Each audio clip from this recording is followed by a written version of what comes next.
मकान मालिक ने एक गहरे काले गड्ढे की खोज की जिसमें से समय समय पर अजीब आवाजें आती थी। उसने परीक्षण के लिए एक पत्थर अंदर फेंका पर पाया कि पत्थर तुरंत निगल लिया गया। काले गड्ढे की अजीब ताकत को समझने के बाद मकान मालिक के मन में एक साहसिक विचार आया। उसका बड़ा बेटा हत्या करके पकड़ा गया था। बेटे की मदद के लिए मकान मालिक ने लाश को रातों रात काले गड्ढे में फेंक दिया। उसने सोचा कि इससे सब कुछ खत्म हो जाएगा, लेकिन अगले ही पल लाल आंखों वाला एक ज़ॉम्बी काले गड्ढे से बाहर आ गया, जिससे मकान मालिक ने डरकर तुरंत गड्ढे को बंद कर दिया। एक रोशनी की किरण अचानक उसके चेहरे पर पड़ी। इससे पहले कि मकबरा मालिक कुछ समझ पाता, उसे महिला ने धकेलकर काले छेद में गिरा दिया।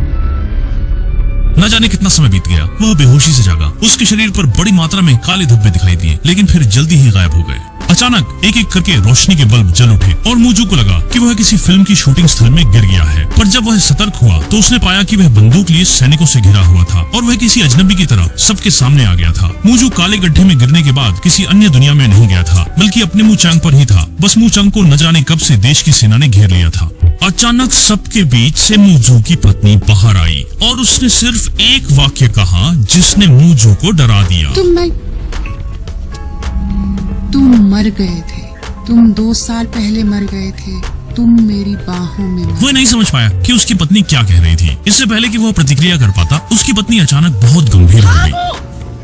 इसके तुरंत बाद कब्र के मालिक के बड़े बेटे यिशियांग ने उसकी जांघ पर वार किया। फिर सभी लोग पागलों की तरह उसकी ओर दौड़ने लगे। कब्र के मालिक ने यह देखा और स्थिति को बिगड़ता देख दौड़कर सामने जाकर सिर मारा। उसने अंदर छलांग लगा दी। एक पल में यह नहीं पता कि कितना समय बीत गया, लेकिन ठंडी बारिश की बूंदें उसे जगाने लगी। चारों ओर चिंतित होकर देखने पर उसने पाया कि वह फिर से पहले वाली चरगाह पर वापस आ गया है। उसका घोड़ा वहां से नहीं गया था, बल्कि काले गड्ढे के आसपास उसका इंतजार कर रहा था। पत्नी ने क्यों कहा कि वह मर गया है? बड़े बेटे ने आखिर क्यों उस पर गोली चलाई? तो ये काला गड्ढा आखिर में क्या प्रभावशाली शक्ति है? पत्नी और उसके 2 बेटे घर पर चरवाहे का कुछ समय इंतजार कर रहे थे, लेकिन उसके वापस न आने से उनके मन में कुछ बेचैनी हो गई। रात को दरवाजे की आवाज के तुरंत बाद मकबरे का मालिक लंगड़ाते हुए घर लौटा। किसी को भी नहीं पता वह आखिर क्या झेल कर आया है। आपके पैर को क्या हुआ? उसकी चिंता मत। बड़ा बेटा उससे पूछता है, लाश का निपटान कैसा हुआ?